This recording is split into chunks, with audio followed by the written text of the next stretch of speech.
Hello and welcome to this video in the Facebook Ads Masterclass. In the last video, we set up our business manager, our business page, our ad account, and our pixel. In this video, we'll be going over the different styles of ads that you can run on Facebook. To get started, click the menu in the top left of the Facebook Ads Manager page. Select Ad Account from the drop-down menu. This will take us to the ad account that we just created. We're going to start by creating an ad. Don't worry, we won't be finishing it in this video. This is just to get us to the place that shows all the different styles of ads that can be created. Click Create in the top left of your ad manager. You should see a pop-up that looks like this. The first option in the top left is brand awareness. This is the campaign objective you want if you're trying to get brand name recognition. Facebook will deliver your ad as often as it can to a large enough audience to make sure your brand name is recognized and remembered by that subset of users who receive delivery. This is a great option for a company that is rebranding or a new company with a high budget for advertising that is trying to develop their brand.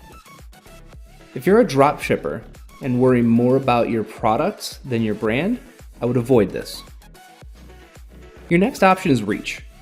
Reach is very similar to brand awareness, except reach is going to go after as many people as possible, disregarding the frequency at which the audience sees your ad. You will likely have a higher reach with a reach ad over a brand awareness ad, but a lower frequency. While frequency is an important number to monitor, don't worry too much about it in these campaigns. This is the advertising campaign objective you will use when attempting to reach the highest number of people while keeping a cap on the frequency to the amount of times an ad is delivered to any person in that group. This becomes incredibly helpful in some more advanced retargeting strategies. Under the first option in the middle column, traffic. Traffic is designed to drive traffic. It's going to drive traffic to an offer page, to a landing page, to a survey page, to a blog page. It's designed to get people to go to wherever you're trying to get them to go. Many advertisers will see this option and mistake it for the best option to run their ads to make sales. While traffic is a great consideration for an offer that requires you to be in front of eyeballs, it's not ideal for driving converting traffic to your website. Why? Facebook determines the success of your advertising campaign based on the campaign objective you set. Facebook is concerned about one thing when optimizing your ad placement and delivery for this type of ads: how many link clicks you're going to get. Now, if Facebook finds a set of the audience that's clicking through at a much higher rate and for cheaper, they're going to spend all of your advertising budget here. They don't care what happens after your traffic clicks the link. This means that even if the traffic is zero intent to buy, Facebook thinks it's doing a great job optimizing because you get cheap link clicks. Then you think Facebook's doing a poor job because you're getting zero sales. Link clicks is great for traffic campaigns. Don't expect to make any sales off this objective, though you may still make some. Engagement, the second option in this column, is all about page likes, post engagement, and event engagements. This is a great way to drive social proof for your brand. If you want more people to like, comment, and share your post, this is the campaign objective for you. Also, if you want to build your page audience, start here. Why is social proof important? Nobody wants to be the first sucker. People don't mind being the second one, but no one wants to ever be the first in this category.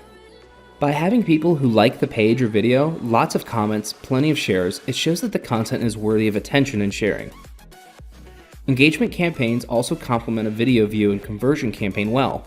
Nothing screams to stay away quite as much as 20,000 views on a video and 0 comments, likes, and shares. Alright, down to app installs. This is pretty self-explanatory. You got an app? You want people to install your app? This is where you need to be.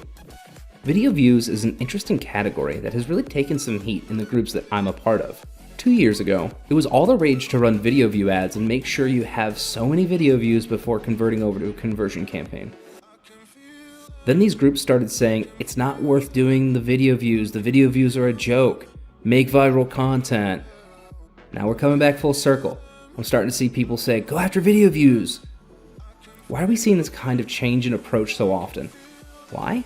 Video content is being consumed more and more. The goal is to now make viral content that people want to share.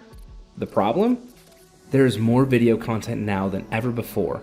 And even if you have viral type content, you may not get seen by the right people at the right time if you're not advertising it. Listen, Facebook does limit the organic reach of your content now compared to what it was just a year ago. The ever-changing nature of Facebook has led to the rise, fall, and resurrection of video view ads. Where do I stand? Don't bother if you're selling. Make great content, put out conversion ads, and that's it. If you're trying to sell something, that's the way to go. When do you do video views? Personally, I don't. I reserve that budget for other platforms where video views are of a higher impact and intent is different. Lead generation's up next. I enjoy a good lead gen ad, especially on Facebook. You get a custom form fill out and the experience is very fluid for the prospect. Most e-commerce stores aren't going to do a lead gen form unless they've migrated off their platforms and want to sell on Messenger or the phone.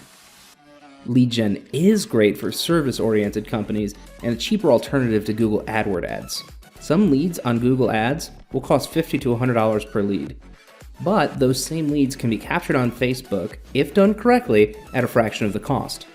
Messages, I don't really go after this option. Yes, it's a growing market, but I feel like if your goal is to drive messages, you need to have a concrete flow and a great autoresponder.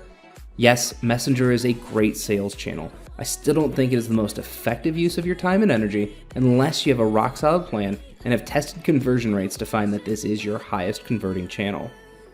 On to conversion ads.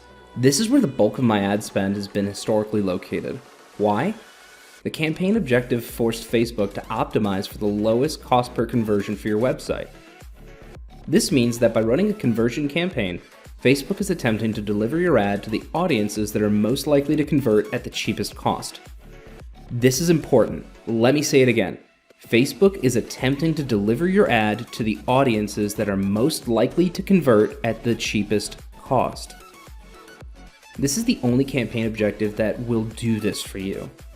If you're an e-commerce website and want to be profitable with Facebook ads, this is the route to go.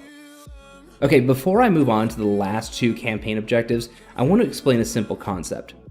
Facebook does not care about us. They care about the dollars that end up in their accounts.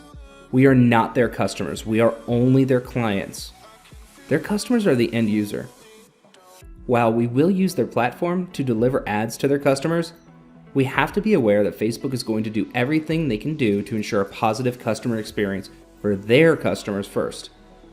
This means that if your ads provide a poor customer experience or are not well received, they won't be shown at the same rate, and you may have to pay a premium for placement as it is exposing Facebook's customers to a poor customer experience, which in turn exposes Facebook to the danger of losing a customer. The less customers that Facebook has, the lower their value is to their clients and the less they can charge to be on their platform listing ads. Okay, on to catalog sales.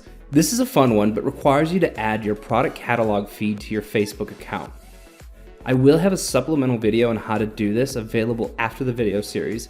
Just know this allows you to deliver dynamic content advertisements based on the potential to purchase the product delivered in the ads. It's a very neat feature and indispensable for retargeting traffic. Last and certainly least, for digital-only business owners, store traffic. Yes, ads designed to help drive traffic to a physical retail location. If you don't have a retail location, you will never use this.